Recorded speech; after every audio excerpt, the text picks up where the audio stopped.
Huwag kang mag-alala, Mama. Isang pirma na lang sa Bank Loan Authority, makukuha na natin ang kontrol sa bilyon-bilyong pamanang iniwan ng lolo niya. Pagkatapos niyon, maaari na nating itapon ang babaeng yan. Salamat sa aktor na kinuha mo 6 na taon na ang nakalilipas. Akala niya talaga ay legal kaming kasal. She's been our loyal servant without even knowing she has no legal right to anything. Ang boses ni Rodolfo ay kasing lamig ng hangin nanggagaling sa kailaliman ng isang libingan tuyo. Walang emosyon at punong-puno ng lason. Nakatayo si Thea sa labas ng bahagyang nakabukas na pinto ng library. Ang kanyang mga kamay ay mahigpit na nakakapit sa isang tray na pilak. May usok pa ang bagong timplang salabat na may dagdag na honey, ang paboritong inumin ni Rodolfo na sadyang inihanda ni Thea dahil narinig niyang umuubo ang asawa kaninang madaling araw. 6 na taon. 6 na taon niyang ibinuhos ang bawat hibla ng kanyang pagkatao upang maging isang tapat na asawa at masunuring manugang. Ang bawat sulok ng mansyong ito ay saksi sa kanyang pagpupuyat, sa kanyang pag-aalaga sa kumpanya ng mga madrigal, at sa kanyang pananahimik sa gitna ng mga pasaring ni Doña Esmeralda. Ngunit sa isang sandali, ang init ng tasa sa kanyang kamay ay tila naging yelo na nanunuot sa kanyang mga buto. Naramdaman ni Thea ang unti-unting pagpapiit ng kanyang lalamunan, tila may isang malaking bara na hindi niya mailunok. Ang kanyang mga daliri ay nagsimulang manginig at ang maliliit na patak ng pawis ay namuo sa kanyang noo. Ang bawat tibok ng kanyang puso ay naging isang mabigat na bantas sa gitna ng isang mahabang pangungusap ng pighati. Tumingin siya sa kanyang gintong. Singsing sa daliri ang simbolong inakala niyang nagbibigkis sa kanila sa harap ng may kapal. Ngayon, tila ba ito ay naging isang masikip na tanikala na nagpapaalala sa kanya na siya ay isang bilanggo sa loob ng sarili niyang buhay. Sa gitna ng nakabibinging katahimikan ng pasilyo, naramdaman niya ang marahang pagyanig ng cellphone sa loob ng kanyang bulsa. Dahan-dahan sa kabila ng panlalabo ng paningin, kinuha niya ito at binasa ang isang text message mula sa isang hindi kilalang numero. Miss Villacorta, the execution of your grandfather's last will is finalized. You are now the sole owner of the Madrigal Holdings properties and billions in liquid assets. Please keep this private for your safety until we meet. Ang balita ng kayamanan ay tila isang malakas na sampal na lalong nagpagulo sa kanyang katinuan. Sa loob ng silid, narinig niya ang mapanuyang tawa ni Doña Esmeralda. Ang biyen, na kaninang umaga lang, ay hinalikan niya sa kamay bilang tanda ng paggalang. Pirmahan mo na itong investment document, Thea? Ang boses ni Rodolfo ay muling umalingaw. Now sa pagkakataong ito ay direkta ng tumatawag sa kanya. Love, are you out there? I know you're bringing my tea. Naramdaman ni Thea ang marahas na pagpintig ng kanyang sentido. Ang pinto ng library ay dahan-dahang bumukas, inilalantad ang anyo ni Rodolfo na may hawak na pluma handang tatakan ang kanyang pagkatalo. Paano ang isang tahanang itinuri mong kanlungan ay naging isang entablado ng madugong pagkakanulo at sa gitna ng pagkakaroon ng bilyon-bilyong kayamanan, bakit pakiramdam ni Thea ay wala siyang kahit isang piraso ng lupa na matataguan upang huminga? Hanggang kailan mo kayang manatiling bulag kung ang katotohanan ay tila isang nag-aapoy na sulo na dahan-dahang tumutupok sa iyong buong pagkatao? Love? Are you listening?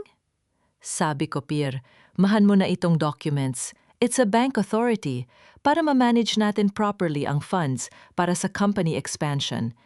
This is for our future, Thea. This is for us. Ang boses ni Rodolfo ay malambing tila isang mapayapang oyayi na naglalayong patulugin ang anumang hinala sa puso ni Thea. Ngunit sa pandinig ng babae, ang bawat salitang Ingles na nakahalo sa pananalita ng asawa ay tila mga linta na sumisipsip sa kanyang huling lakas. Dahan-dahang lumapit si Thea sa antigong lamesa. Ang tray na hawak niya ay nagdulot ng mahinang tunog ng paglapat ng metal sa kahoy. Ang bango ng luya at pulot mula sa salabat ay pumailan lang sa silid, isang amoy na dati ay simbolo ng kalinga. Ngunit na yon ay tila amoy ng isang mabulok na kasinungalingan. Hija, huwag ka nang magatubili, singit ni Doña Esmeralda habang dahan-dahang hinahaplos ang mga butil ng kanyang rosaryo. Ang matanda ay nakaupo sa kanyang paboritong silya. Ang kanyang anyo ay tila isang banal na imahen, ngunit ang kanyang mga mata ay nagnaningning sa isang uri ng gutom na tanging pera lamang ang makakapagbusog. Nakalimutan mo na ba kung saan ka nanggaling? Nung mamatay ang mga magulang mo at wala kang matuluyan ng pamilya Madrigal ang nagbukas ng pinto para sa iyo? Utang na loob mo sa amin ang bawat butil ng kanin na kinakain mo at ang bawat mamahaling damit na suot mo. Huwag kang maging madamot sa pamilyang nagligtas sa iyo. Naramdaman ni Thea ang matinding hapdi sa kanyang lalamunan. Ang salitang utang na loob ay tila isang matalim na kutsil, yon na paulit-ulit na itinatarak sa kanyang dibdib. Sa loob ng 6 na taon, ito ang naging tanikala niya. Pinaniwala siya ng mga ito na siya ay isang pasanin na kailangang magbayad ng habambuhay na pagsisilbi. Hindi niya namalayan na ang kanyang mga daliri ay mahigpit na nakakuyom sa laylayan ng kanyang damit hanggang sa maramdaman niya ang baon ng kanyang sariling mga kuko sa kanyang palad. Titingnan ko lang po nang maigi ang nakasulat. Mahinang sagot ni Thea. Ang kanyang boses ay tila isang manipis na sinulid na malapit ng mapatid. What's there to check, Thea? Hindi mo ba ako pinagkakatiwalaan? Mabilis na tanong ni Rodolfo, ang kanyang tono ay biglang nagbago mula sa lambing patungo sa isang pasensyang mabilis na nauubos. I am your husband. My God, 6 na taon na tayong magkasama and you're acting as if I'm a stranger. Dahan-dahang inabot ni Thea ang folder. Habang inililipat niya ang mga pahina, sinadya niyang ihulog ang kanyang panyo sa sahig malapit sa paanan ng lamesa ni Rodolfo. Sa kanyang pagyuko, upang pulutin nito ang kanyang mga mata ay tumama sa isang bahagyang nakabukas na drawer. Doon sa ilalim ng mga makakapal na folder ay may sumilip na isang sulok ng litrato. Naramdaman ni Thea ang biglang paghinto ng daloy ng kanyang dugo. Ang malamig na semento ng sahig ay tila naging yelo na gumagapang sa kanyang buong katawan. Sa litratong yon, nakita niya ang pari na nagbasbas sa kanilang kasal 6 na taon na ang nakalilipas. Ngunit hindi ito suot ang kanyang abito. Ang lalaki ay nakasuot ng isang makulay na barong may hawak na isang script na may malaking tatak ng isang tanyag na theater company sa Maynila at nakayakap sa balikat ni Doña Esmeralda habang kapwa sila tumatawa. Sa likod ng litrato, aninag ang sulat kamay ng kanyang biyen, and the best performance for the most expensive wedding. Ang bawat hibla ng katinuan ni Thea ay tila ba unti-unting nadudurog. Ang bawat sakripisyo niya, ang bawat gabing ipinagdasal niya, ang kaligtasan ng pamilyang ito ay isa lamang palang malaking dula kung saan siya ang kaisa-isang tanga na naniniwalang totoo ang lahat. Thea, why are you just standing there? Pirmahan mo na yan! Ang bulyaw ni Rodolfo ay tila isang kulog na bumasag sa kanyang pagtulala. Dahan-dahang tumuwid ng tayo si Thea. Tiningnan niya ang panulat na nasa ibabaw ng mesa, ang panulat na magsisilbing susi para makuha nila ang bilyon-bilyong paman nang hindi nila alam na nasa kanya na. Isang matalim na katanungan ang umalingaw-ngaw sa kanyang isipan, tila isang sumpa na hindi siya tinatantanan. Sapat na nga ba ang 6 na taon na pananahimik upang hayaan silang nakawin ang huling piraso ng kanyang danggal? At sa sandaling idampi niya ang tinta sa papel na ito, pirma ba ng isang alipin ang kanyang isusulat o ang unang bantas ng isang madugong paniningil na hinding-hindi nila makakalimutan? Nanginginig ang kamay ni Thea habang dahan-dahang inaabot ang pluma habang sa labas ang unang patak ng ulan ay humampas sa bintana, tila ba naghuhudyat ng pagsisimula ng isang bagyong walang sinumang makakapigil. Bessie, huwag kang mag-alala. Hinding-hindi kita pababayaan. Dito ka muna sa kondo ko. Walang makakahanap sa'yo rito. I'll make sure na safe ka at ang mga ebidensyang hawak mo. Ang tinig ni Charo ay tila isang malambot na kumot na bumalot sa nanginginig na katawan ni Thea. Nakaupo si Thea sa sofaya.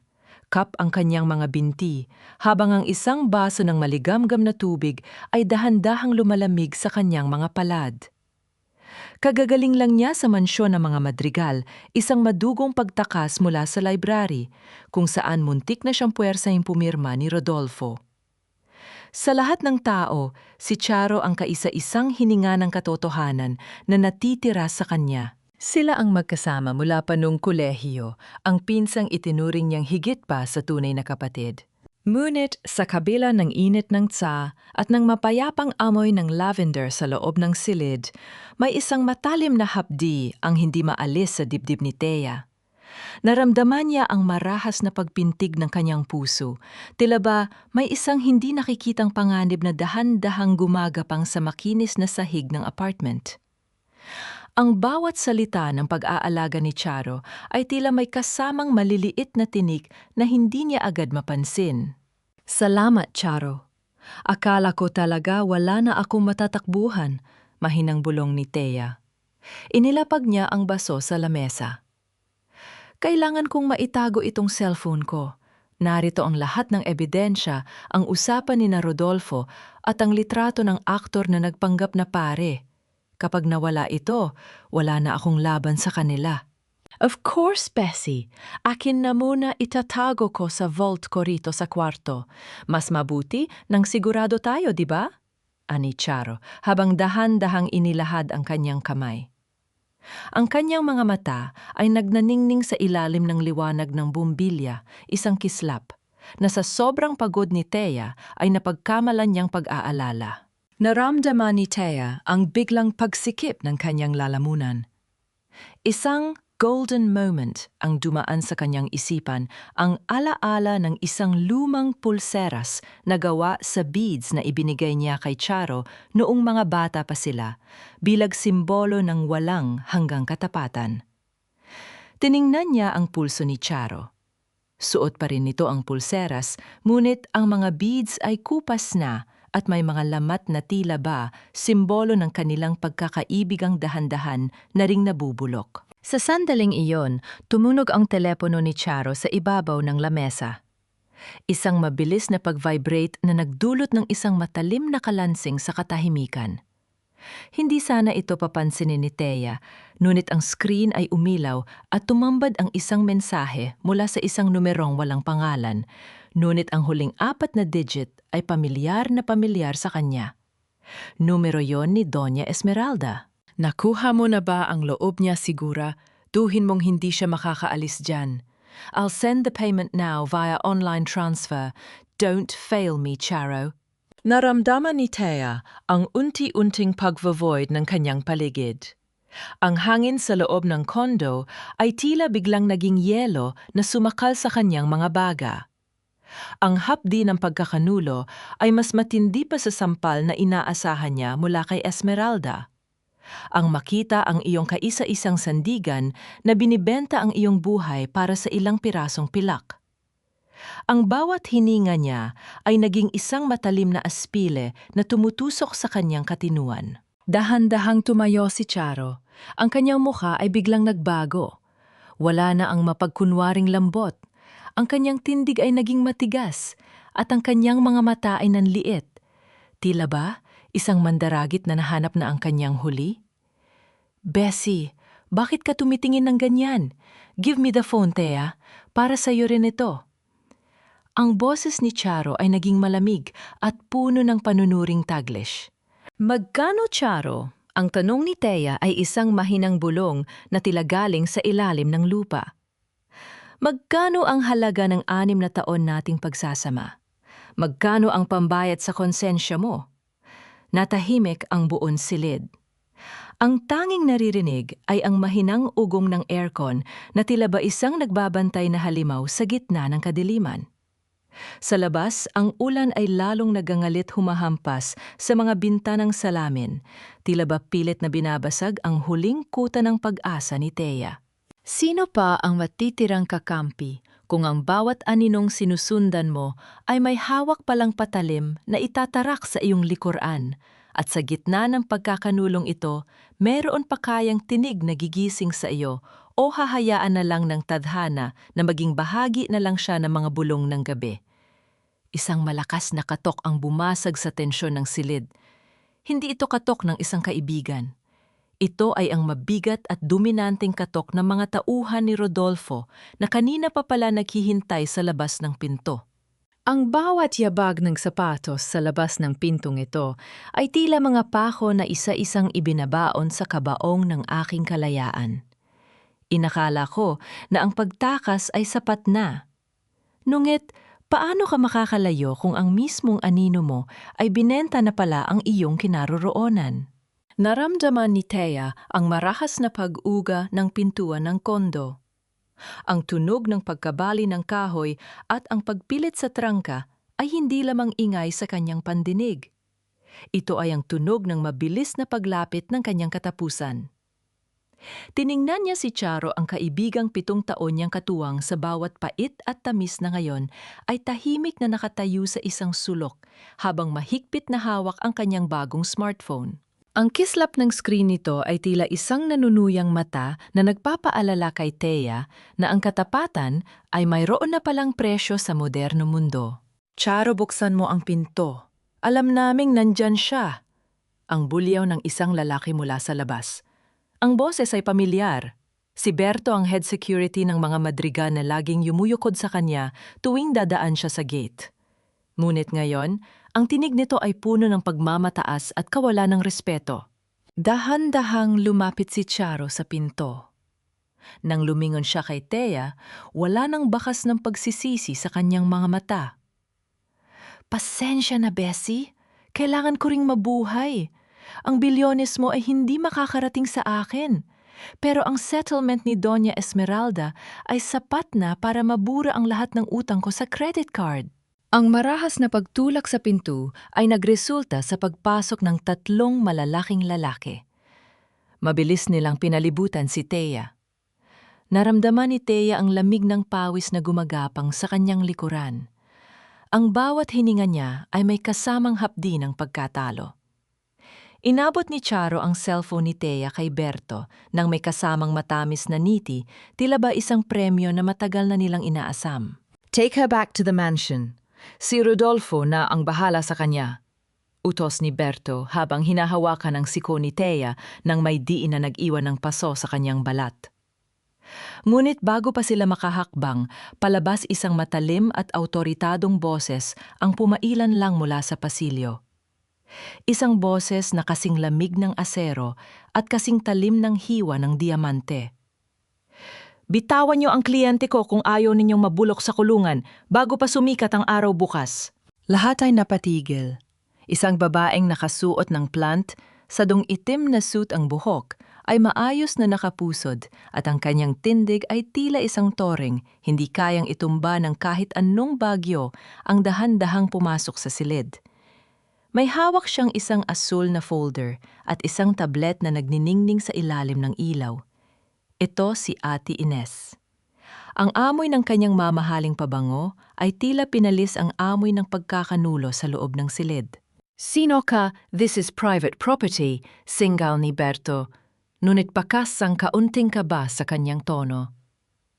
I'm Ate Ines, at ang hawak mong cellphone at pag-aari ng nag-iisang tagapagmana ng Villa Corta Estate.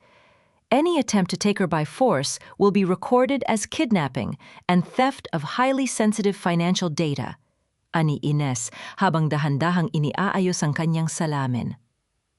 Ngayon, umalis na kayo bago ko patawagan ang aking mga contact sa NBI na kanina pa naghihintay sa labas. Dahil sa takot sa legal na banta, mabilis na nag-atrasa ng mga tauhan ni Rodolfo.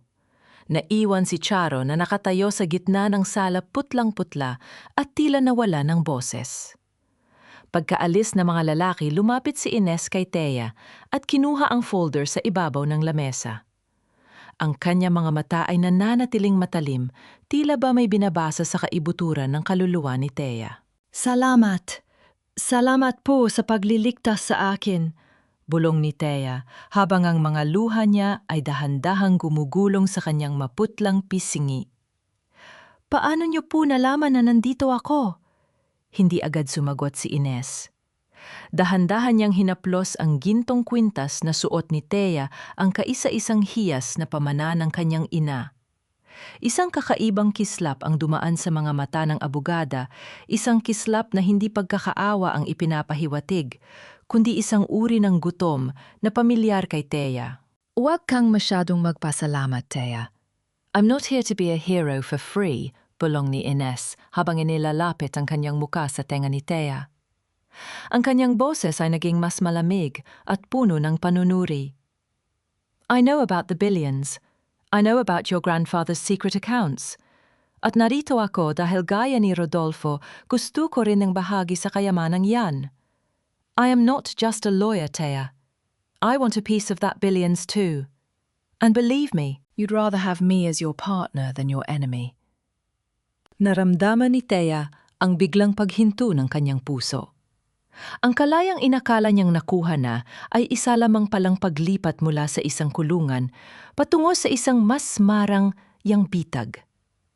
Ang abogadang inakala niyang anghel ay isa rin palang buitreng naghihintay na lumunok sa kanyang huling pag-asa. Sino nga ba ang tunay na mas nakakatakot ang lalaking nagnakaw ng iyong puso sa loob ng 6 na taon?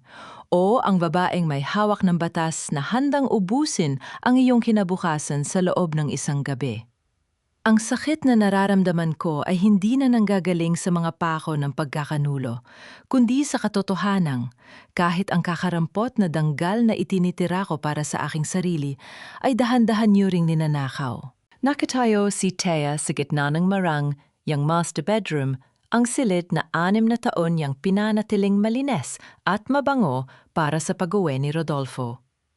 Ngunit sa pagkakataong ito, ang bango ng lavender ay natabunan ng amoy ng lason, ang lason ng mga salitang narinig niya mula sa kabilang panig ng pintuan. Pinilit siya ni Ate Ines na bumalik sa mansyon. Be a martyr for a little more, Thea. Let them think you are weak while I secure the grandfather's files. Ang boses ng abogada na tila ba, isang sumpa na paulit-ulit na tumutugtog sa kanyang isipan. Narinig ni Thea ang mahinang tunog ng pagpihit ng trangka. Pumasok si Rodolfo bihis na bihis at may hawak na tablet. Hindi man lamang siya tumingin kay Thea ng diretsyo. Sa halip, itinuon nito ang pansin sa screen kung saan aninag ang mukha ng isang mas batang babae. Love, don't worry.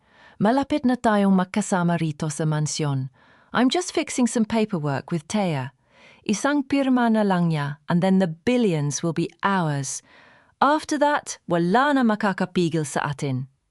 Ang boses ni Rodolfo ay puno ng lameng, isang uri ng lameng na kailanman ay hindi naramdaman ni Thea sa loob ng 6 na taon. Naramdaman ni Thea ang mabilis na pagtibok ng kanyang puso. Tila ba may isang tambol na nagmamadali sa loob ng kanyang dibdib? Dahan-dahan siyang lumapit at sumilip sa screen. Nakita niya ang babae si Carmi. Ang babaeng ipinakilala sa kanya noon bilang isang marketing intern ng kumpanya. Ngunit ang mas masakit na katotohanan ay ang bulto ng tiyan nito na dahan-dahang hinahaplos ng babae habang nakangiti kay Rodolfo. Rodolfo, buntis siya. Ang tanong ni Thea ay isang mahinang bulong na halos mapatid sa tinde ng hapdi. Mabilis na pinatay ni Rodolfo ang video call at lumingon kay Thea. Wala nang bakas ng pagkukunyari sa kanyang muka. Ang nananahan dun ay ang purong pagkamuhi. Yes, Thea. Carmi is carrying my heir. Ang anak na hinding-hindi mo maibibigay sa akin dahil baog ka. Kaya huwag kang mag-inarte. Be thankful na pinapatira ka pa namin dito sa mansyon. Wala kang kasing sama, Rodolfo, sigaw ni Thea. Ang kanyang tinig ay napaos sa tindi ng emosyon. 6 na taon akong nagpakubaba. 6 na taon kong binuo ang kumpanya nyo. At ngayon? na yun ay ipapamukha mo sa akin na wala akong halaga. Isang marahas na tunog na pagbukas ng pinto ang nagpatigil sa kanilang pag-aaway. Pumasok si Doña Esmeralda. Ang kanyang mukha ay balot ng isang nakakatakot na ngiti habang mahigpit ang hawak sa kanyang rosaryo. Lumapit ang matanda kay Thea at sa isang mabilis na galaw, naramdaman ni Thea ang matinding init sa kanyang pisingi. Ang tunog ng paglapat ng palad sa balat ay umalingaw-ngaw sa buong silid na sinundan ng isang nakakabinging katahimikan. Naramdaman ni Thea ang pananakit ng kanyang panga at ang dahan-dahang pag-akyat ng pait sa kanyang lalamunan. Wala kang karapatang magtaas ng boses sa anak ko, Tomasa. Singhal ni Esmeralda, ang kanyang boses ay tila isang matalim na labaha. Palamunin ka lang sa bahay na ito, isang ulila na kinuha namin sa putikan. Ang pamilya Madrigal ay nangangailangan ng tagapagmana at dahil wala kang silbi, tungkulin mong tanggapin si Carmi rito. Bukas na bukas din dilipat na siya sa kwartong ito at ikaw, dun ka sa kwarto ng mga katulong sa baba. Naramdaman ni Thea ang pagguho ng kanyang huling kuta. Ang bawat pader ng mansyong ito ay tila nagsimulang sumakal sa kanya. Napaluhod siya sa malamig na sahig, ang kanyang mga kamay ay nanginginig habang pinapahid ang isang luhang pilit na kumakawala. Sa gitna ng kanyang pighati, napansin niya ang isang lalaking nakatayo sa labas ng binta na sa ilalim ng ulan. Ang lalaking kanina pa pala sumusunod sa kanya mula sa sementeryo. May hawak na kamera at nakatitig ng matalim sa loob ng silid. Sino ang taong ito na tila ba isang anino na hindi siya tinatantanan? At sa gitna ng pagkakaroon ng bilyon-bilyong piso, meron pa bang puwang para sa isang babaeng winasak na ang buong katinuan? Pirmahan mo na ang turnover bukas, Thea. Ang huling banta ni Rodolfo bago muling buksan ang kanyang tablet para kausapin ang kanyang kabit. O sisiguraduhin naming ang bilyones mo ay mauuwi lang sa pambayat ng sarili mong libing. Walang kwentang asawa, pero napakagaling na katulong. Diyan ka lang naman magaling, Thea, sa paglilinis ng dumi ng ibang tao. Ang boses ni Doña Esmeralda ay tila isang matalim na hagupit na bumasag sa katahimikan ng silid. Nakatayo si Thea sa gitna ng master bedroom. Hawak ang isang basang-basahan habang dahan-dahang pinupunasan ang gilid ng kama. Ang kamang naging saksi sa kanyang mga pangarap sa loob ng 6 na taon na ngayon ay inihahanda para sa pagdating ng kabit ng kanyang asawa. Ang amoy ng disinfectant ay humahalo sa pait ng kanyang pagkatao, isang amoy na tila sumasakal sa kanyang alaala. Ang bawat pagkiskis ng tela sa makinis na kahoy ay tila pagbura sa bawat gabi ng kanyang katapatan. Naramdaman ni Thea ang matinding panginginig ng kanyang mga daliri. Ang kanyang lalamunan ay tuyong-tuyo, tila ba puno ng abo mula sa sinulog niyang tiwala. Hindi siya lumingon. Hinayaan niyang dumaloy ang bawat insult o ni Esmeralda sa kanyang likuran, tila ba siya ay isang pader na wala nang nararamdaman. Ngunit sa loob-loob niya ang bawat salita ng biyenan ay nagiging uling na nagpapanatili sa apoy ng kanyang bagong layunin. Opo, Ina. Sisiguraduhin kong malinis ang lahat para sa komportableng pagtulog ni Carmi. Mahinang sagot ni Thea, ang kanyang boses ay tila isang malabong bulong sa hangin. Good. At huwag mong kalimutan pagkatapos mo riyan. Kailangan mong ihanda ang hapunan, ani Rodolfo, nakapapasok lang habang abala sa pag-aayos ng kanyang kurbata sa harap ng salamin. Bibisita ang mga board members bukas. I need you to look presentable kahit bilang anino lang sa kusina. Isang maling galaw mo, Thea, at hinding-hindi mo na makikita ang mga huling sulat ng lolo mo. Naramdaman ni Thea ang pagsikip ng kanyang dibdib sa pagbanggit sa kanyang lolo. Rodolfo, maaari ba akong lumabas sandali mamayang hapon? Gusto ko lang dalawin ang puntod ni lolo sa sementeryo. Nayon ang kanyang anibersaryo. Nagkatinginan sina Rodolfo at Esmeralda. Isang mapanuyang ngiti ang sumilay sa mga labi ng asawa. Fine, go. At least doon makakausap mo ang kapwa mo patayang danggal. Pero bumalik ka bago mag-alas 5. 1 minuto kang mahuli, ipapalak ko ang gate. Pag-alis ng dalawa dahan-dahang, binitawan ni Thea ang basahan. Ang tunog ng pagbagsak nito sa basang sahig ay tila hudyat ng pagtatapos ng kanyang pagpapanggap. Mabilis niyang kinuha ang kanyang maliit na pitaka at lumabas ng mansyon. Sa halip na dumiretso sa sementeryo, nagtungo siya sa isang maliit na coffee shop sa kanto ng isang tahimik na kalsada. Doon naghihintay ang isang lalaking nakasuot ng kupas na jacket, si Mang Selmo, isang matandang stagehand na nakatrabaho niya noong nag-aaral pa siya. "Thea, hiha, mahirap ang hinihingi mo," bulong ni Mang Selmo habang iniaabot ang isang piraso ng papel na may sulat kamay. "Ang aktor na hinahanap mo, si Ruben, matagal nang nagretiro. Pero narinig ko na madalas siyang tumatambay sa mga peryahan sa labas ng lungsod. Heto ang huling address na alam ko." "Salamat lang, Selmo. Malaking tulong ito," tugon ni Thea. Mahigpit ang hawak sa papel na tila ba ito ang kanyang huling hininga. Nang marating niya ang sementeryo ng kanyang lolo, ang hamog ay dahan-dahan nang bumabalot sa mga puting lapida. Ang katahimikan ng lugar ay tila ba isang payapang yakap sa gitna ng unos ng kanyang buhay.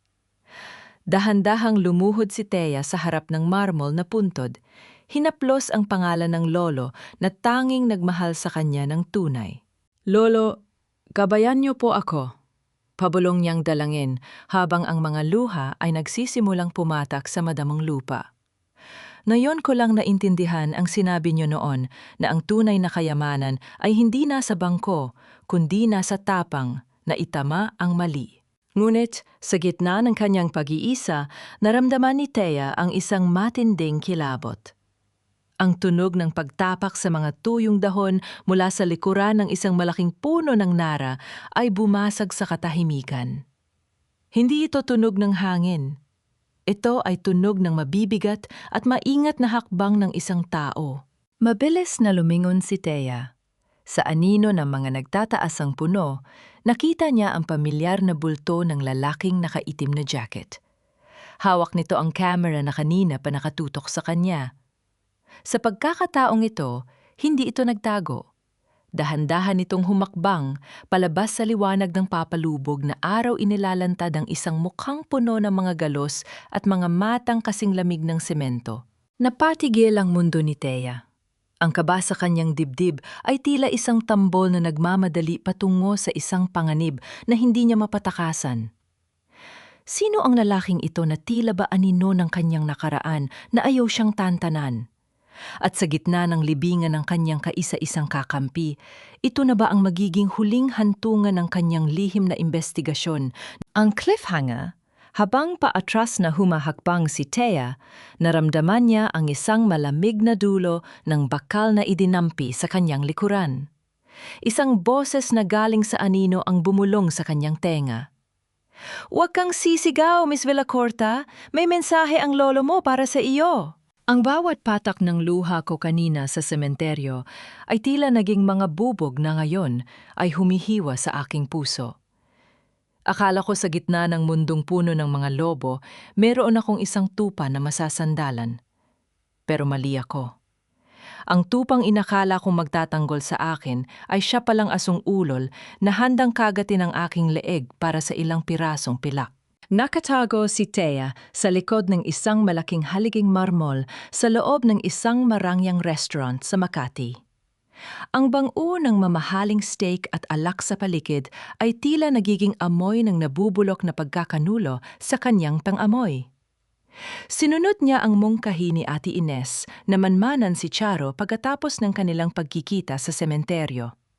At doon sa pinakasulok na table, nakita niya ang tanawing mas masakit pa sa sampal ni Doña Esmeralda kaninang umaga.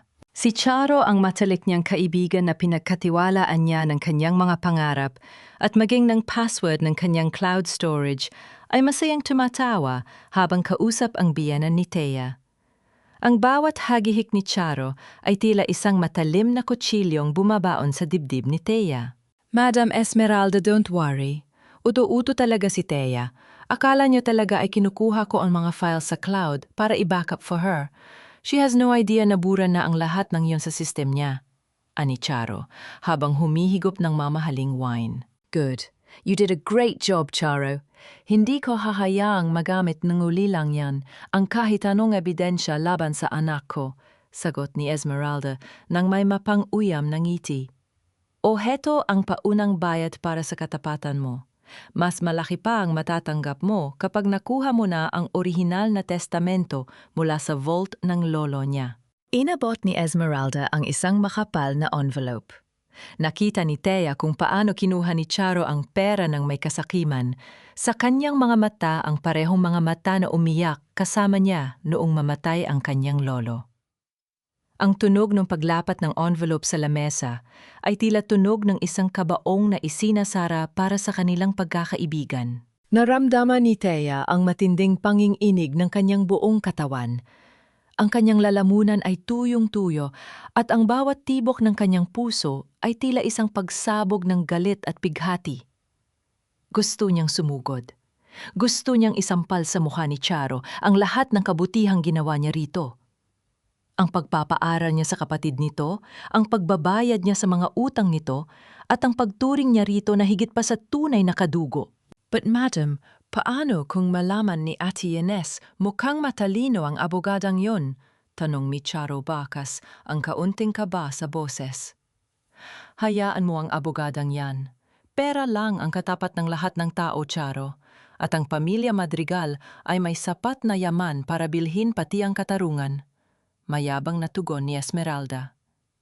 Ang mahalaga bago ang ani, bersaryo bukas kailangang hawak na natin ang original na testamento. Siguraduhin mong mawawala yan, Charo. Burn it if you have to. Dahan-dahang umatras si Thea, pilit na hindi gumagawa ng kahit anong ingay sa makinis na sahig. Ang bawat hakbang niya palayo ay tila pagpunit sa huling hibla ng kanyang pagkatao na marunong pang magtiwala. Sa gitna ng dilim ng parking lot, napasandal siya sa kanyang sasakyan hinihingal at puno ng pot. Ngunit, sa gitna ng kanyang pagkawasak, naramdaman niya ang marahang paghawak ng isang kamay sa kanyang balikat. Mabilis siyang lumingon handang lumaban, ngunit ang nakita niya ay ang lalaking nakaitim na jacket na sumunod sa kanya sa sementeryo. Sa malapitan, nakita ni Thea ang kislap ng isang badge sa ilalim ng suot nitong jacket. Miss Villacorta, huwag kang matakot. Ako si Agent Marco. Inutusan ako ng lolo mo bago siya mamatay na bantayan ka sa sandaling malaman mo ang totoo. Bulong ng lalaki ang boses ay matatag at puno ng kasiguraduhan.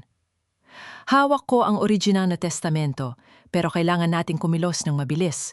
May planong itakas ni na Rodolfo ang lahat ng assets mo papuntang ibang bansa mamayang gabi. Naramdaman ni Thea ang isang kakaibang lakas na dumaloy sa kanyang mga ugat. Ang katarungang inakala niyang mailap ay abot kamay na niya. Pero ang mas malaking tanong sa kanyang isipan ay kung sino pa ang maaari niyang pagkatiwalaan sa mundong.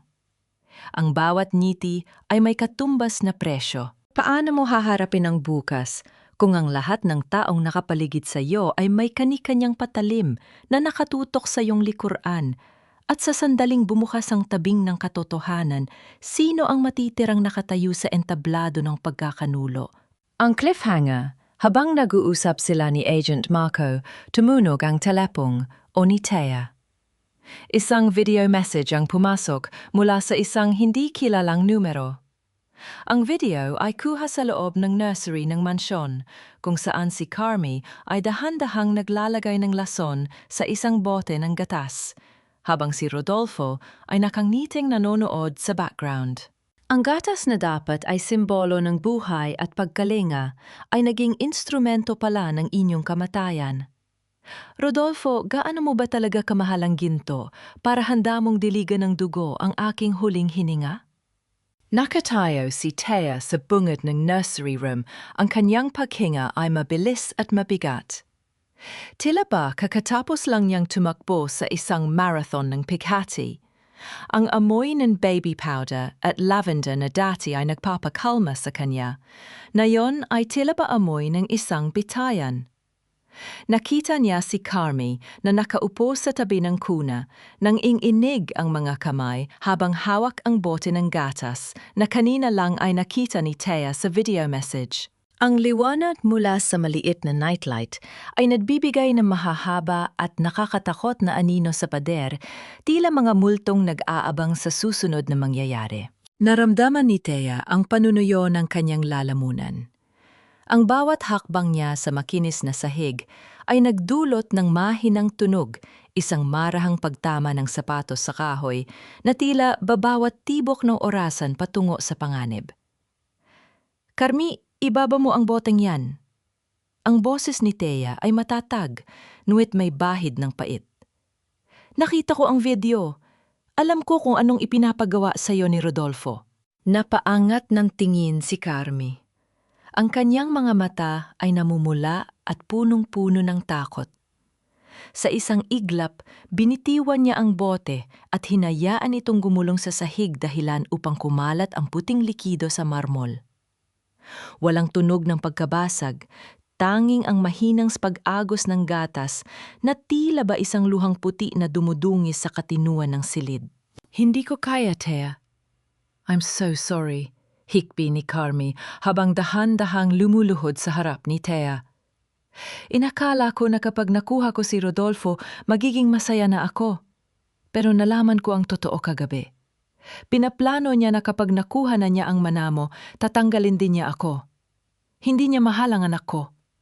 Gagamitin lang niya kaming dahilan para makuha ang pera mo at pagkatapos ay itatapon niya rin kami sa lansangan." Naramdaman ni Thea ang isang matinding pagsikip sa kanyang dibdib. Ang hapdi na nararamdaman niya ay hindi na para sa sarili niya, kundi para sa babaeng nasa harap niya. Dalawang babae, isang asawa, at isang kabit na parehong naging biktima ng isang lalaking walang kaluluwa. Sa gitna ng pait, isang golden moment ang namuuo. Inabot ni Thea ang kanyang kamay at dahan-dahang hinaplos ang balikat ni Carmi. "Pareho tayong sugatan, Carmi. At ang mga sugat na ito ang magiging mitsa ng kanilang pagguho."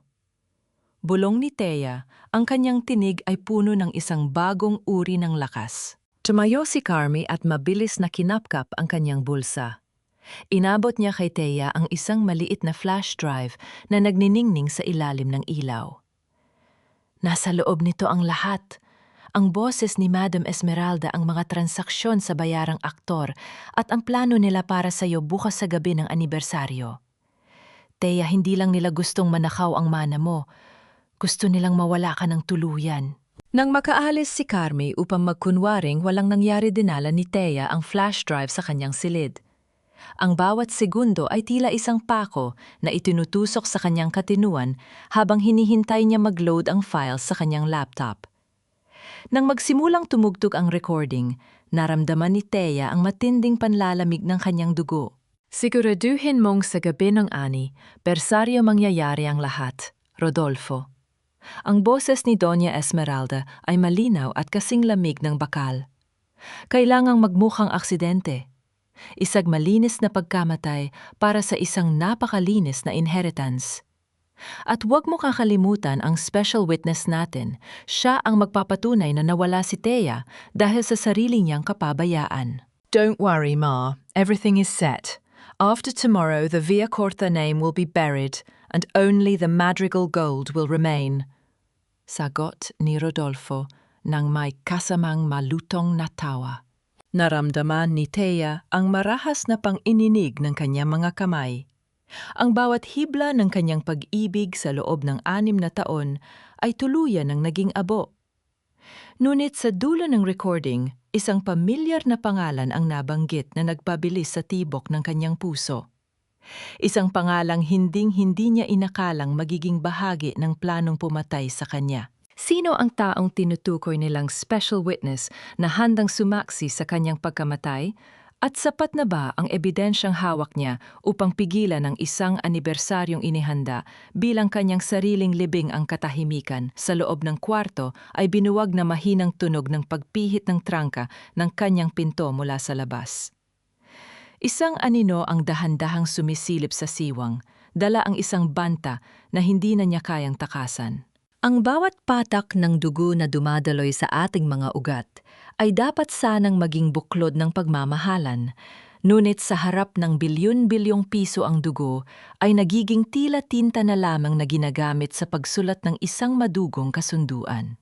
Nakatitig si Thea sa mga kamay ni Ate Ines habang maingat nitong inaayos ang mga orihinal na dokumento ng pamana sa ibabaw ng mesa.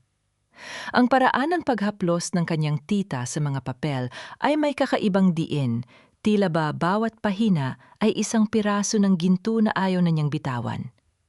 Ang lamig ng aircon sa loob ng safe house ay nanunuot sa buto ni Thea, ngunit mas matindi ang ginaw na nararamdaman niya sa kanyang puso habang pinagmamasdan ng mapanuring tingin ng kaisa-isang kadugo na akala niya ay kanyang tagapagligtas. Tita Ines, bakit kailangang sa pangalan mo ilagay ang management trust? Mahinang tanong ni Thea. Ang kanyang boses ay nanginginig sa pagitan ng pagod at hinala. Sabi mo ay para sa proteksyon ko ito, pero bakit parang tinatanggalan mo rin ako ng karapatan sa sarili kong mana? Isang matalim na ngiti ang sumilay sa mga labi ni Ines. Dahan-dahan niyang inayos ang kanyang salam, inangkislap na mga mata nito ay kasing lamig ng asero. Filahiha, masyado kang emosyonal. Ang mga madrigal ay mga linta. Kung hahayaan kitang humawak ng ganito kalaking pera ng mag-isa, madali ka nilang malaloko. I am doing this to restore our family's name. Ang pamilyang winasak na mga taong gaya ni Esmeralda. Isipin mo na lang na ito ang bayad mo sa aking serbisyo at proteksyon. Naramdaman ni Thea ang mabilis na pagtibok ng kanyang puso, tila isang tambol na nagbababala ng panganib. Ang mist of distrust ay tuluyan ng bumalot sa kanyang katinuan. Napagtanto niya na si Ines at si Esmeralda ay parehong panig lamang ng iisang bariya, mga babaeng sumasamba sa kapangyarihan at kayamanan. At siya si Thea ang tanging tulay upang makuha nila ang kanilang inaasam. Gusto mo rin ang pera ko?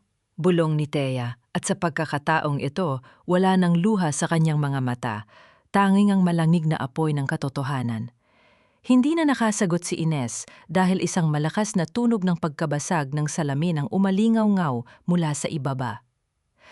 Ang katahimikan ng gabi ay binuwag ng mga yabag ng mabibigat na sapatos na mabilis na umaayat sa hagdan. Narinig ang sigaw ng mga tauhan ni Ines na sinundan ng tunog ng marahas na pagtulak sa mga pintuan. Nahanap nila tayo, ang nanginginig na boses ni Carmi mula sa kabilang kwarto. Bumukas ang pinto ng opisina at pumasok ang tatlong lalaking nakasuot ng itim, pilit na inilalayo si Ines sa lamesa. Sa gitna ng kaguluhan, umilaw ang isang malaking screen sa dingding ng opisina, isang video call na sadyang ikinabit ng mga intruder. Ang mukha ni Rodolfo ay lumitaw, ang kanyang mga mata ay nanilisik sa galit at desperasyon. Wala nang bakas ng lalaking 7 taon niyang minahal. Thea, did you really think na matatago ka ng abogadang yan? Ang boses ni Rodolfo ay tila isang malat na halahak mula sa impyerno. Nakalimutan mo na ba kung sino ang nagpapatakbo ng seguridad sa lungsod na ito? Kahit sa dulo ng mundo, mahahanap at mahahanap kita. Iniharap ni Rodolfo ang kamera sa isang mesa kung saan nakalatag ang mga plano para sa gabi ng anibersaryo. Makinig ka ng mabuti, asawa ko. Babalik ka sa mansyon ng kusa bukas. At sa harap ng lahat, pipirmahan mo ang turnover ng lahat ng assets mo sa Madrigal Holdings. Kapag hindi mo ginawa yon, Thea, hinding-hindi ka na makakaalis sa bahay na ito ng humihinga. At ang tita mo siguraduhin kong sa bilangguan siya mamatay dahil sa pakikialam sa ari-arian na hindi sa kanya. Naramdaman ni Thea ang matinding pangangalit sa kanyang dibdib. Ang bawat hibla ng kanyang katinuan ay tila binabatak sa dalawang direksyon. Sa kaliwa niya ay si Ines, ang kamag-anak na gustong angkinin ang kanyang buhay sa legal na paraan. Sa kanan niya ay si Rodolfo, ang asawang handang dumanak ang dugo para sa ginto. Anong pipiliin mo, Thea? Pang-uuyam ni Rodolfo bago naputol ang tawag. Naiwan ang nakakabinging katahimikan sa loob ng silid. Tumingin si Thea kay Ines na ngayon ay pilit na inaayos ang kanyang gusot. Na damit ang mukha nito ay balot ng matinding inis sa halip na takot. Sa gitna ng pagkawasak ng kanyang huling kanlungan, naramdaman ni Thea ang isang kakaibang lakas na nagmumula sa kailaliman ng kanyang pighati. Hindi na siya ang tupa na naghihintay na kainin. Hindi na siya ang asawang martir na handang mamatay para sa utang na loob. I'll go back, mahinang sabi ni Thea. Ang kanyang boses ay matatag at malinaw. Babalik ako sa mansyon, pero hindi para pirmahan ang dokumento niyo, Rodolfo. Babalik ako para ipakita sa buong mundo kung gaano kabulok ang pader na itinayo niyo. Tumingin siya kay Ines nang may matalim na panunuya. At ikaw, tita? Huwag mong isipin na nakalimutan ko ang plano mo. Kung gusto mo ang manako, kailangan mo itong pagtrabahuhan sa para ang gusto ko. Isang katanungan ang umalingaw, now sa gabi sa isang laro kung saan ang lahat ay malilinlang. Paano mananalo ang isang pusong, tanging katotohanan lamang? Ang sandata bukas sa harap ng lahat, kailangan mong magmukhang masaya. Wear the red dress, Thea. I want you to look like ₱1 billion dahil iyon ang halaga ng bawat patak ng pawis mo na kukunin ko na ng tuluyan. Ang boses ni Rodolfo ay tila isang malat na bulong ng kamatayan sa gitna ng malamig na gabi. Nakatayo si Thea sa gitna ng kanyang silid, pinagmamasdan ang asawang dahan-dahan, isinasara ang pinto, habang may mapanuyang ngiti sa mga labi. Sa labas, naririnig ang mahinang yabag ng mga katulong na nag-aayos ng mga bulaklak at dekorasyon para sa anibersaryo, bukas isang selebrasyon ng 6 na taon ng kasinungalingan. Ang bawat kalansing ng kristal na inilalapag sa mesa sa ibaba ay tila bawat pako na ibinabaon sa kanyang kabaong. Naramdaman ni Thea ang matinding panunuyo ng kanyang lalamunan. Ang kanyang puso ay tila isang maliit na ibon na pilit kumakawala sa isang masikip na hawla, mabilis at masakit ang bawat tibok. Dahan-dahan siyang lumapit sa kanyang maliit na jewelry box at inilabas ang isang lumang litrato ng kanyang lolo. Ang mukha ng matanda sa kupas na papel ay puno ng kapayapaan malayo sa impyernong kinapapalooban niya ngayon. Lolo, sana ay bigyan niyo ako ng lakas. Pabulong na dalangin ni Thea. Hinaplos niya ang salamin ng frame, ang kanyang mga daliri ay nanginginig sa tinde ng kinalimtang pait. Ngayong gabi ang bawat luha na pumatak sa loob ng 6 na taon ay magiging mitsa ng kanilang pagkasunob. Kinuha niya ang kanyang huling sandata, ang cellphone, kung saan nakatago ang lahat ng ebidensya. Naroon ang recording ni Carmi, ang litrato ng aktor na nagpanggap na pari at ang mga dokumentong nagpapatunay sa kanyang bilyon-bilyong mana. Tiningnan niya ang nagnaningning na screen. Ito na lang ang tanging bagay na naghihiwalay sa kanya mula sa ganap na pagkatalo. Inilagay niya ito sa ilalim ng kanyang unan maingat at puno ng kaba. Dahan-dahan siyang humiga, pilit na pinapakalma ang kanyang paghinga. Ang amoy ng sariwang rosas mula sa hardin ay pumapasok sa bintana, ngunit para kay Thea, ito ay amoy ng isang marangyang libing. Napaisip siya sapat na nga ba ang lahat ng ito?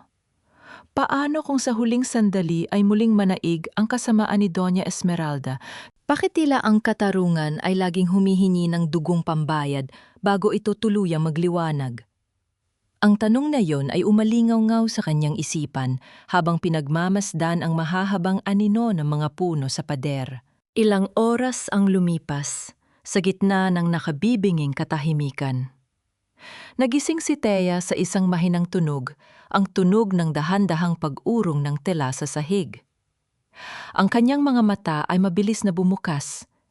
Ang kanyang dibdib ay muling napuno ng takot. Mabilis niyang kinapkap ang ilalim ng kanyang unan.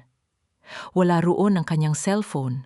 Napaatras si Thea, ang kanyang puso ay tila tumigil sa pagtibok.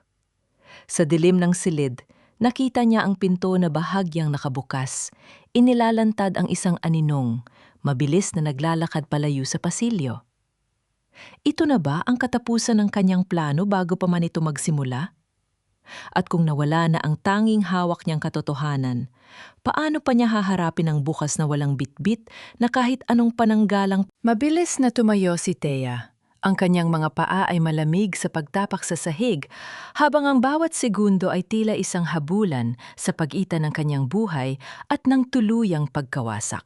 Ang bawat kislap ng chandelier sa kisame ay tila mga nanunuya na mata ng tadhana, pinapanood ang bawat hakbang ko patungo sa isang altar na itinayo sa ibabaw ng mga bangkay ng aking mga pangarap. Ngayong gabi, ang pulang sutla ng aking suot ay hindi simbolo ng pag-ibig, kundi ang kulay ng apoy na tutupok sa bawat kasinungalingang itinanim nyo sa loob ng 6 na taon. Nakatayo si Thea sa tuktok ng grand staircase ng Mansyong Madrigal. Ang amoy ng inihaw na lechon at ang bango ng mamahaling wine ay humahalo sa mapagpanggap na danggal ng mga bisitang nasa ibaba, mga elitistang kaibigan ni na Rodolfo at Esmeralda na narito upang saksihan ang ika-6 na anibersaryo ng isang kasal na kailanman ay hindi naganap. Naramdaman ni Thea ang lamig ng marmol sa ilalim ng kanyang mga paa, ngunit mas matindi ang init ng galit na nananalay tay sa kanyang mga ugat. Bagaman wala na sa kanyang kamay ang cellphone na naglalaman ng kanyang ebidensya, nanatiling matuwid ang kanyang likod. Alam niyang sa bawat sulok ng mansyong ito, may mga aninong sadyang nagmamasid para sa kanya. Dahan-dahan siyang bumaba, ang bawat yabag ng kanyang sapatos ay tila isang malakas na pintig sa katahimikan ng kanyang katinuan. Na makita siya ni Rodolfo, isang mapanuyang ngiti ang sumilay sa mga labi nito. Lumapit ang asawa at hinawakan ang kanyang siko nang may diin na nagbabala ng panganib. "You look stunning, Thea. A 1,000,000,000 bride for the last time," bulong ni Rodolfo sa kanyang tenga. Ang amoy ng alak ay nanunuot sa kanyang pang-amoy. "Huwag mo nang hanapin ang cellphone mo. It's already at the bottom of the pool. Ngayon, pirmahan mo na ang turnover document sa library bago magsimula ang main program o sisiguraduhin kong bukas na bukas din ay sa kalsada ka na mag-aalmusal." Rodolfo, sapat na ang 6 na taon. Mahinang sagot ni Thea, ang kanyang mga mata ay nananatiling nakapako sa gitna ng sala kung saan nakatayo si Doña Esmeralda, suot ang kanyang pinakamahalagang iyas. "Tama na ang daldal! Move!" utos ni Rodolfo habang hinihila siya patungo sa entablado sa harap ng lahat. Nagsimula ang programa. Pinatay ang lahat ng ilaw sa sala maliban sa malaking projector screen sa gitna. Humakbang si Rodolfo sa harap ng mikropo, no ang kanyang boses ay puno ng pekeng emosyon na tila ba isang bihasang aktor. "Ladies and gentlemen, tonight we celebrate 6 years of love and partnership," panimula ni Rodolfo. "At bilang regalo ko sa aking asawa, may inihanda akong maikling video ng aming pinakamahalagang sandali." Ngunit sa halip na ang mga litrato ng kanilang kasal ang lumitaw, ang bumulaga sa buong mansyon ay isang madilim na video footage. Doon sa loob ng isang maliit na kwarto sa teatro, kitang-kita ang mukha ni Doña Esmeralda habang binibilang ang makakapal na bundle ng pera. Sa harap niya ay ang lalaking nagpanggap na pari na ngayon ay hawak ang script at ang bayad sa kanyang performance. Ang boses ni Esmeralda ay malinaw na umalingaw-ngaw sa bawat sulok ng mansyon. "Siguraduhin mong magmumukha kang banal, Ruben." Ang tangang si Thea ay dapat maniwala na ito ay isang tunay na sakramento. Isang nakakabinging katahimikan ang bumalot sa buong sala na sinundan ng marahas na bulong-bulungan ng mga bisita. Nakita ni Thea ang pagputla ni Esmeralda.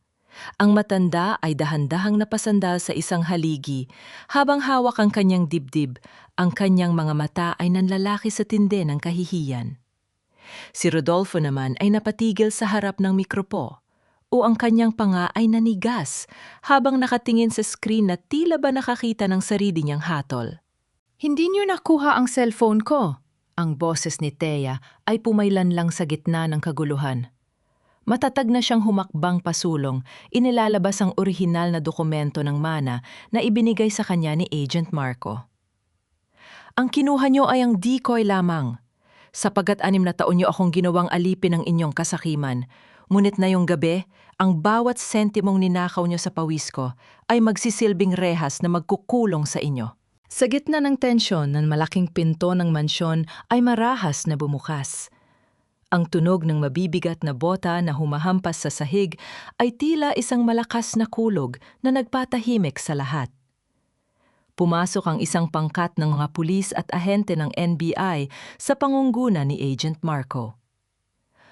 Rodolfo Madrigal, Doña Esmeralda Madrigal, you are under arrest for falsification of public documents, estafa and attempted fraud. Ang sigaw ng lead agent ay tila huling pako sa kabaong ng pamilya Madrigal. Naramdaman ni Thea ang biglang pagluwag ng kanyang dibdib. Ang bawat luhang pumatak sa loob ng 6 na taon ay tila ba dahan-dahang natutuyo sa ilalim ng liwanag ng katarungan. Ngunit sa gitna ng paghila ng mga ahente kay Esmeralda, nakita niya si Rodolfo. Ang asawa niya ay hindi na tumitingin sa mga pulis. Ang tanging nakikita ni Rodolfo ay si Thea. Dahan-dahan itong dumampot ng isang basag na bote mula sa buffet table. Ang kanyang mga mata ay nanlilisik sa kabaliwan na tila ba wala na sa tamang katinuan. Ito na ba ang katapusan ng pangarap ni Thea na mabuhay ng malaya? At sapat na ba ang katarungang nakamit niya kung ang kapalit nito ay ang panganib na naghihintay sa bawat hakbang niya palabas ng pintong ito? Ang cliffhanger. Habang mabilis na sumusugot si Rodolfo kay Thea, dala ang basag na bote. Isang malakas na putok ang narinig sa loob ng sala. Hindi mula sa mga pulis, kundi mula sa direksyon ng balkona. Kung saan nakatayo si Ate Ines, may hawak na baril at isang niting puno ng lihim na tagumpay. Huwag mong tungisan ng iyong maruming, dugo ang huling gabi ng iyong karangyaan, Rodolfo. Ang bawat bala sa baril na ito ay sadyang inilaan para sa mga linta na gaya niyo. Pero mas gusto kong makita kayong nabubulok sa loob ng rehas kaysa bigyan kayo ng mabilis na kamatayan. Ang boses ni Ate Ines ay tila isang malamig na hampas ng bakal na nagpatahimik sa buong sala. Ang usok mula sa dulo ng kanyang baril ay dahan-dahang humalo sa amoy ng mamahaling pabango at pagkain. Hindi niya tinamaan si Rodolfo.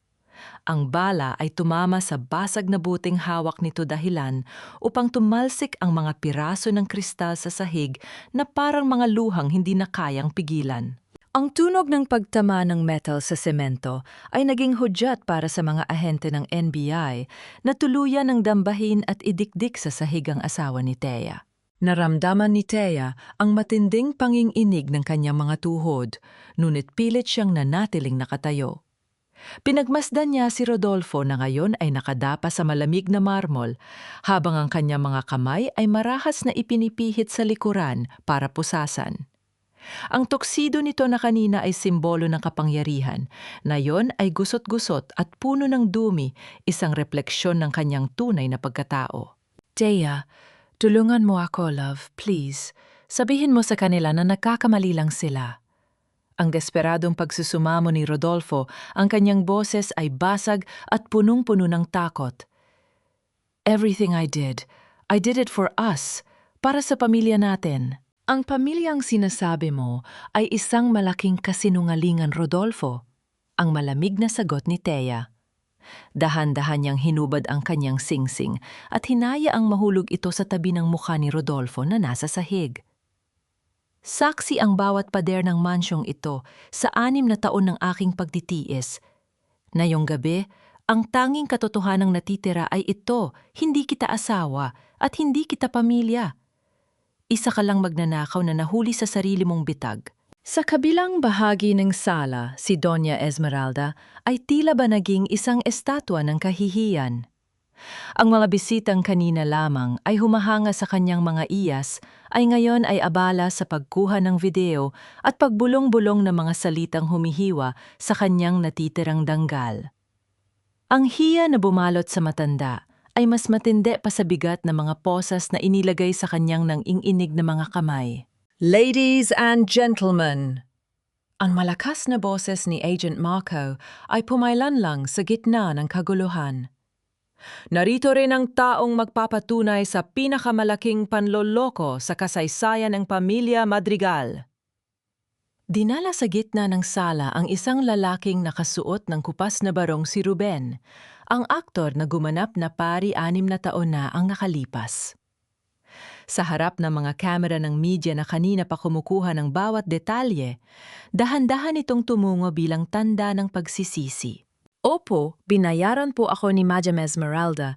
Lahat ng seremonya, lahat ng dokumento, lahat po ay script lamang na isinulat nila para makuha ang tiwala ni Ma'am Thea. Ang pag-amin ng aktor ay tila isang malakas na sampal na tulu yang nagpagguho sa mundo ni Esmeralda. Ang matanda ay dahan-dahang napaluhod ang kanyang rosaryo ay nalaglag at nagkalat ang mga butil sa sahig, tila ba simbolo ng kanyang nadurog na kaluluwa? Habang hinihila ang maginang Madrigal, palabas ng mansyon, lumapit si Ate Ines kay Thea at inabot ang isang makapal na asul na folder. Ang kislap sa mga mata ng abogada ay nananatiling misteryoso, tila ba ang bawat galaw niya ay bahagi ng isang mas malaking plano na hindi pa ganap na nauunawaan ni Thea. Congratulations, Thea. You are now officially the most powerful woman in this city. Bulong ni Ines, ang boses ay puno ng panunuring taglish. Pero huwag kang masyadong magpadala sa emosyon. Ang bilyones mo ay nangangailangan ng matalinong tagapang-alaga.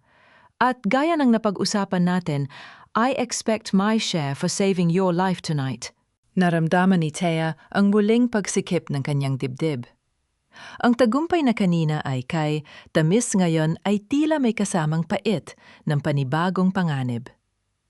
Tiningnan niya ang papalayong anino ni Rodolfo sa loob ng patrol car at ang huling nakita niya ay ang manlilisik na mga mata nito na nakatitig sa kanya sa likod ng bintana. Bago tuluyang umandar ang sasakyan, sumigaw si Rodolfo ng mga salitang nagpabilis sa tibok ng puso ni Thea. You think it's over, Thea? Tanungin mo ang tita mo kung bakit namatay ang lolo mo sa mismong gabi na pirmahan niya ang testamento? You're sleeping with the real devil, Thea. Nanigas ang buong katawan ni Thea.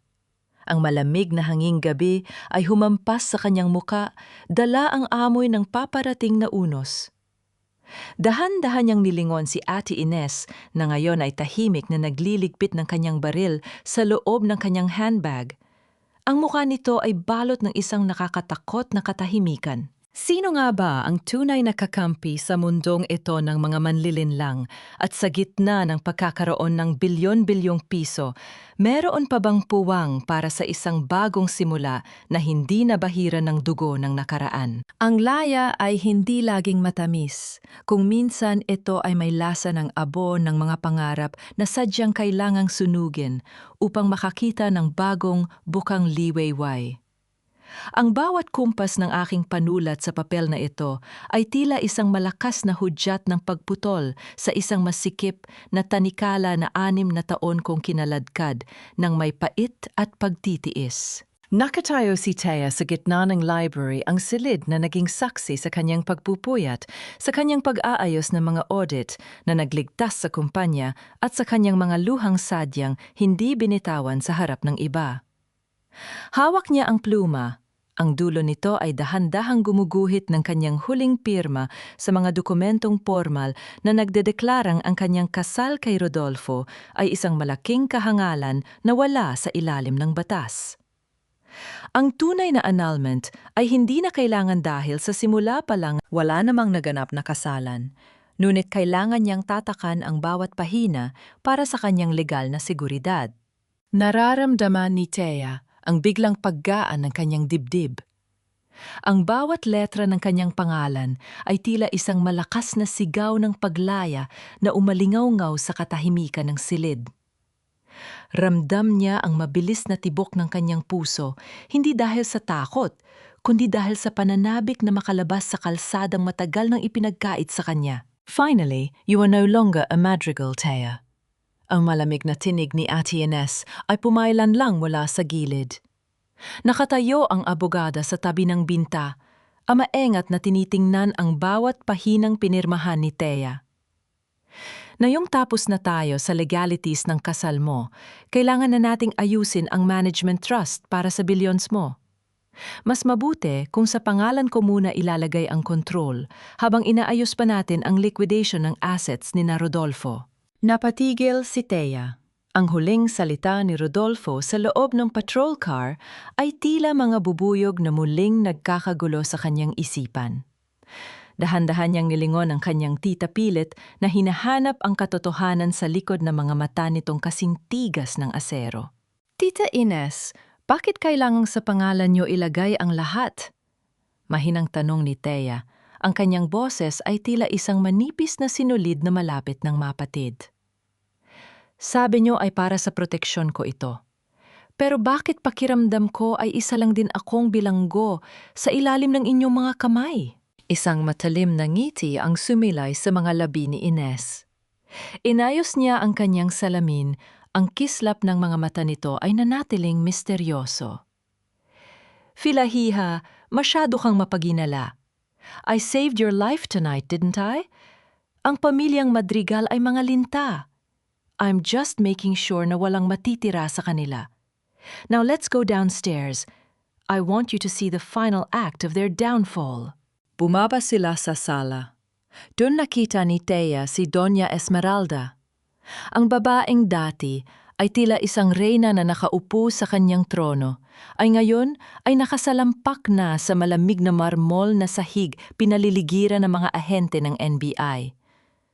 Wala na ang kanyang mga mamahaling hiyas, wala na ang kanyang mapagmataas na tindig. Ang tanging natitira sa kanya ay ang kanyang nanginginig na mga kamay na pilit na inaayos ang nagugusot na tela ng kanyang damit.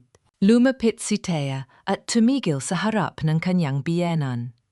Dahan-dahang niyang inabot ang susi ng mansyon at inilapag ito sa palat ni Esmeralda. Ang tunog ng paglapat ng metal sa balat ay tila hudyat na ang bahay na ito ay hindi na kailanman magiging kulungan ni Thea. Iniiwan ko na rito ang lahat ng pait, Madam Esmeralda, sabi ni Thea. Ang kanyang mga mata ay walang bakas ng galit, tingli ang malamig na kapayapaan. Nang marinig ni Esmeralda ang boses ni Thea, bigla itong tumingala. Ang kanyang mga mata ay nanlalaki sa tindi ng takot at desperasyon. Hinawakan niya ang laylayan ng pulang damit ni Thea. Ang kanyang mga kuko ay kumakapit na tila ba huling hininga. Thea, hidya huwag kang magtiwala sa kanya. Ang hikbi ni Esmeralda ay tila isang malat na agunya sa katahimikan. Itinuro ng matanda si Ate Ines na ngayon ay nakatayo sa likuran ni Thea. Siya ang huling taong lumabas sa kwarto ng lolo mo bago ito tulo, yang bawian ng hininga. Ibinenta niya ang impormasyon tungkol sa testamento sa amin, kapalit ng bahagi ng mana. Pinatay niya ang lolo mo, Thea. Napatigil ang buong paligid. Ang mga yabag ng mga pulis, ang ingay ng radyo, at ang tibok ng puso ni Thea, lahat ay tila huminto sa isang sandali na nakakangilong katotohanan. Naramdaman ni Thea ang panlalamig ng kanyang mga kamay habang dahan-dahang humaharap kay Ate Ines. Nakatayo ang abogada sa paanan ng hagdan, ang kanyang mukha ay nananatiling walang emosyon, ngunit ang kanyang mga daliri ay mahigpit na nakakapit sa asul na folder. Ang bawat hininga ni Thea ay naging isang matalim na aspile sa kanyang baga. Sino nga ba ang tunay na halimaw? Ang asawang nagnakaw ng kanyang puso o ang kadugong nagkunwaring kalasag habang dahan-dahang itinatarak ang patalim sa likuran ng kanyang pamilya? Dahan-dahang ibinuka ni Thea ang kanyang kabilang palad. Doon nakatago ang isang maliit na bagay na nakuha niya sa loob ng sapatos ng kanyang lolo kaninang umaga bago siya umalis ng bahay. Ang lumang salamin nito na may isang maliit na bahid ng tuyong dugo at isang piraso ng hibla mula sa mamahaling itim na tela ng suit ni Ate Ines. Ang pinakamahirap na bahagi ng paglaya ay hindi ang pag-iwan sa mga taong sumira sa iyo, kundi ang pagtanggap na ang kaisa-isang kadugong inakala mong kalasag ay isa ring lason na dahan-dahang pumapatay sa iyong pagkatao. Nakatayo si Thea sa gitna ng sala, mahigpit ang pagkakahawak sa maliit na hibla ng tela at sa salamin ng kanyang lolo. Ang bawat tibok ng kanyang puso ay tila isang babala na umalingaw-ngaw sa katahimikan ng mansyon. Tumingala siya kay Ate Ines na hanggang ngayon ay nananatiling matuwid ang tindig sa paanan ng haddan, tila isang hukom na walang balak aminin ang sariling kasalanan. Tita Ines, totoo ba? Ang boses ni Thea ay isang mahinang bulong, ngunit bawat salita ay may talim na humihiwa sa hangin. Ibinenta mo ba ang lolo ko sa mga madrigal? Pinanood mo ba siyang mawalan ng hininga para lang masiguradong hindi na niya mababago ang testamento? Isang matagal na katahimikan ng namayanay. Dahan-dahang inayos ni Ines ang kanyang salamin sa mata at sa isang iglap ang kislap ng pagkukunyari ay naglaho na palitan ng isang malamig at madilim na katotohanan. Fila iha, you are too naive for this world. Ang boses ni Ines ay naging mas malalim, wala ng bakas ng tamis. Ang lolo mo ay matanda na, handa na siyang mamatay. Ginawa ko lang ang nararapat para masiguradong ang kayamanang ito ay mananatili sa ating pamilya sa ilalim ng aking pamamahala. Ang mga madrigal ay mga tanga na ginamit ko lang para makuha ang gusto ko. At ikaw, utang mo sa akin ang buhay mo.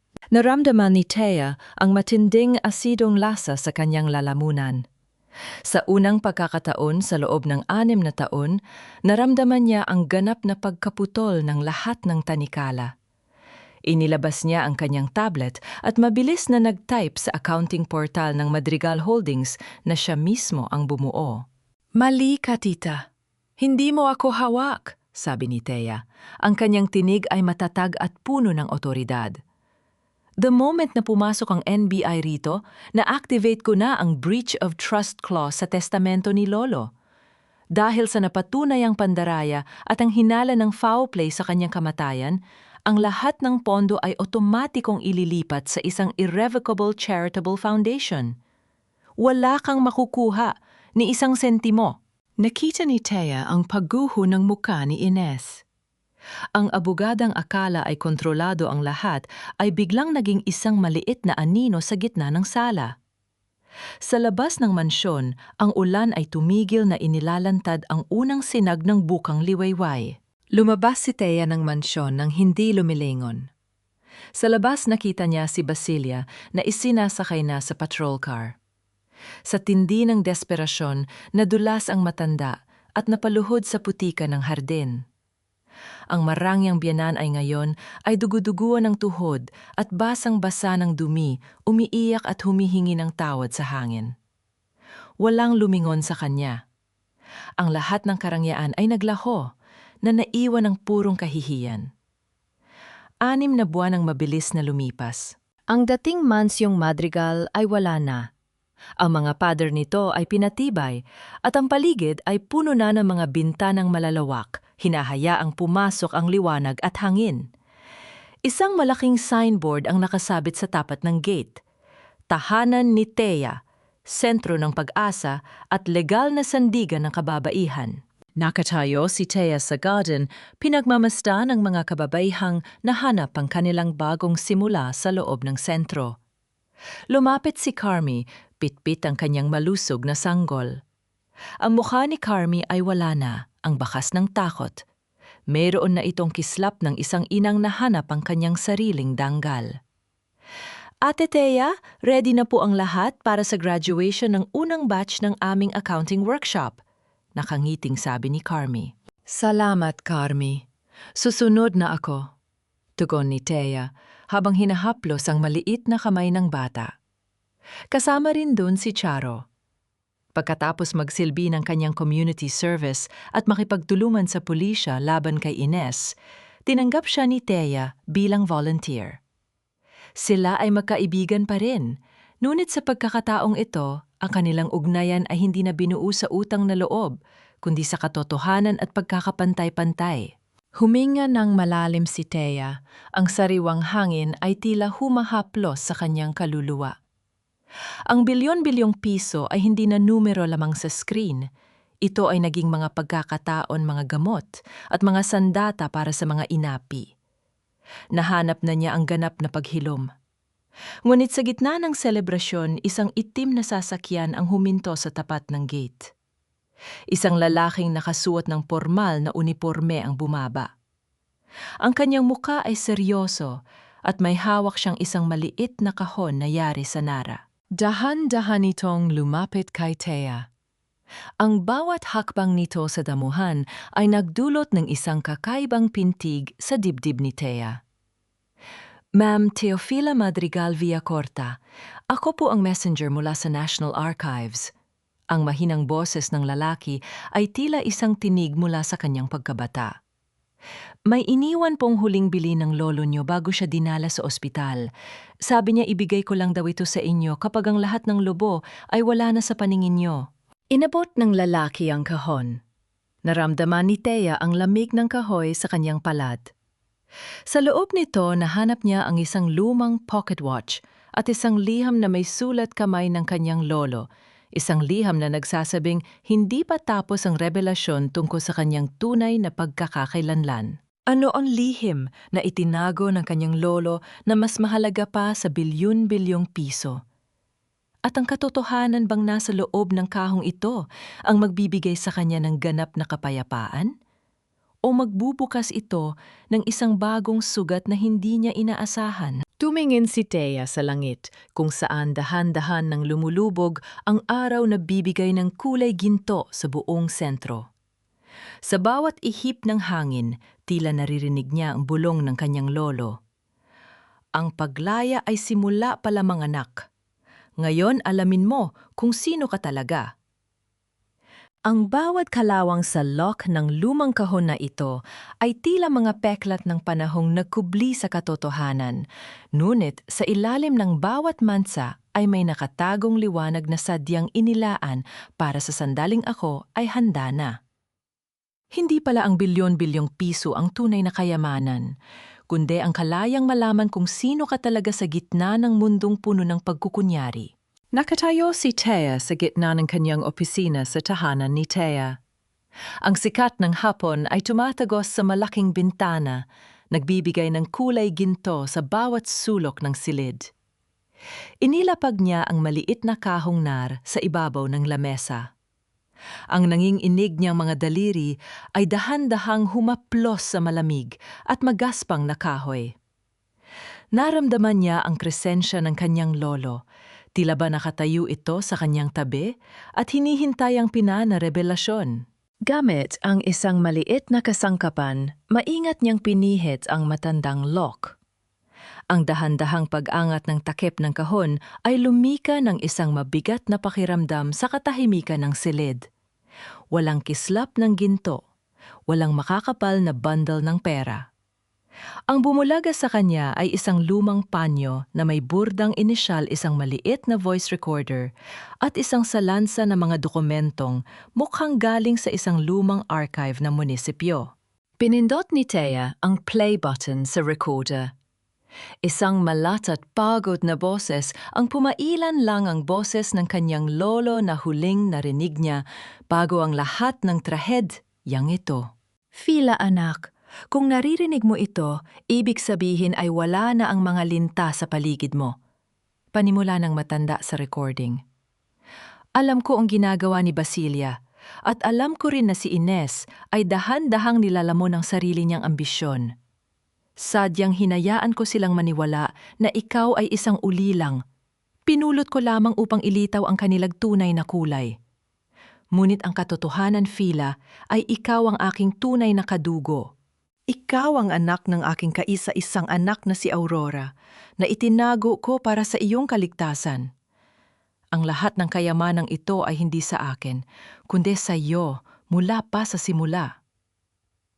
Naramdaman ni Thea ang mainit na luha na dahan-dahang gumugulong sa kanyang mga pisngi.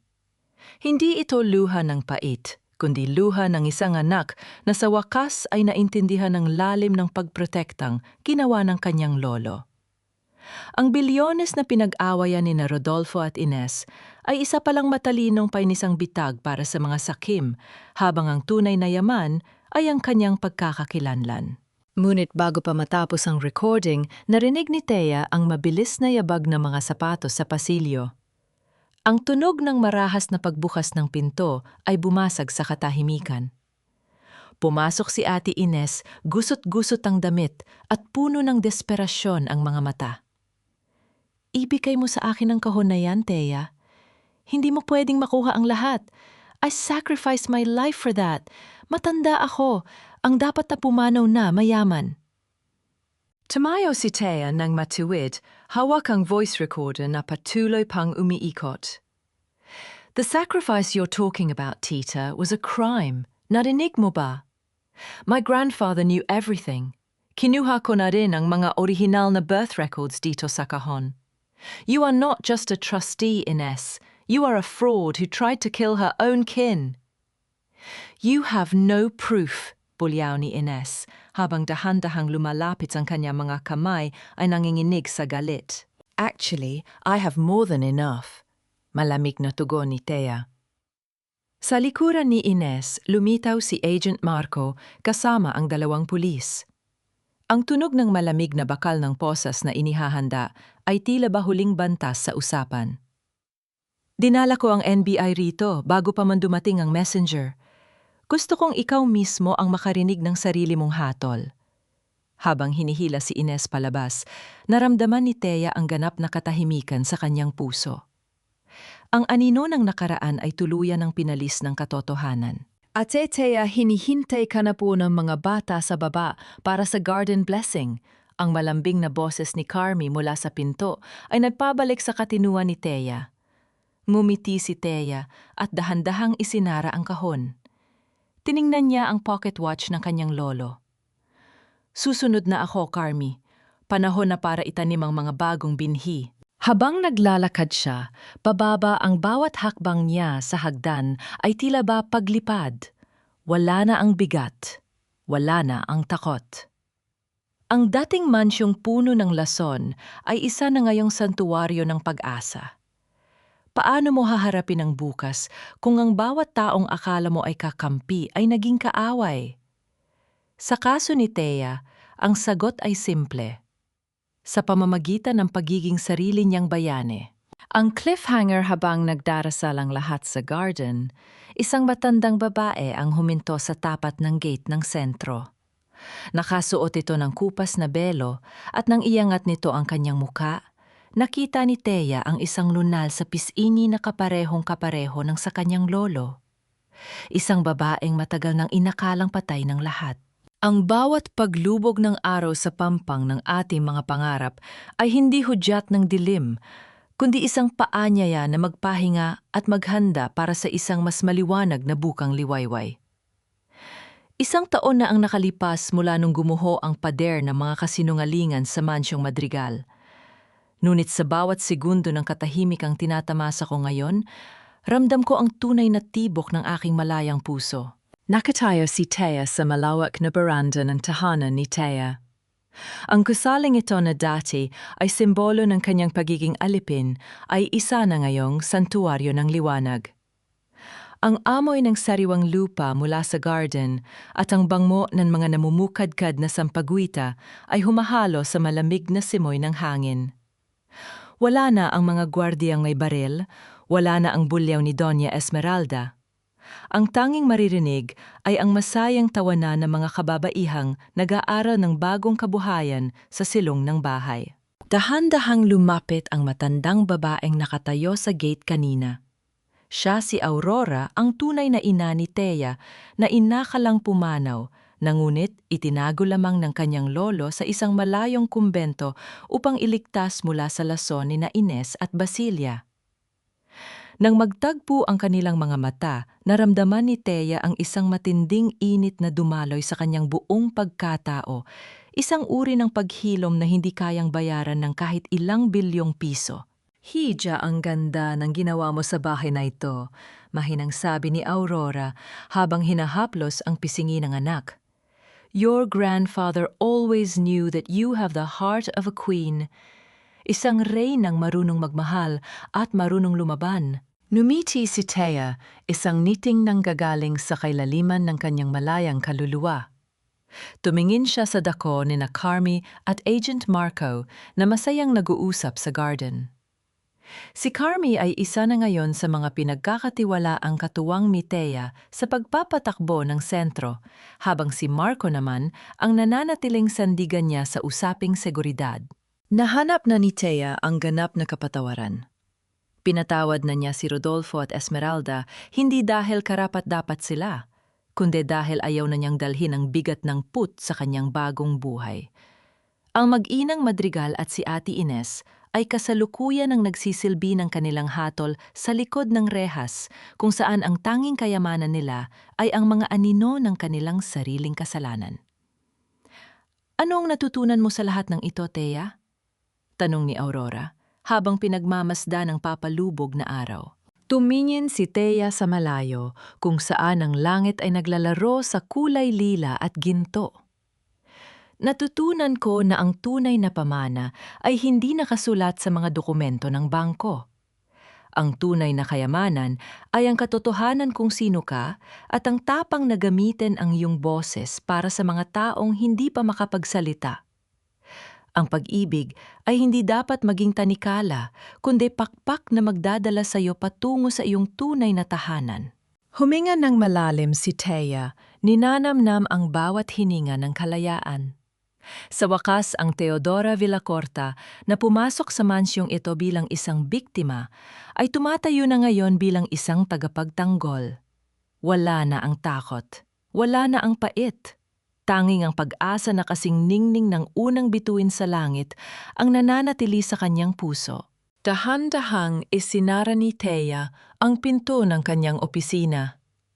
Isang matamis na katahimikan ang bumalot sa buong sentro Tilaba, isang huling basbas mula sa kanyang lolo na nagsasabing, "Tapos na ang ulan, anak, malaya ka na."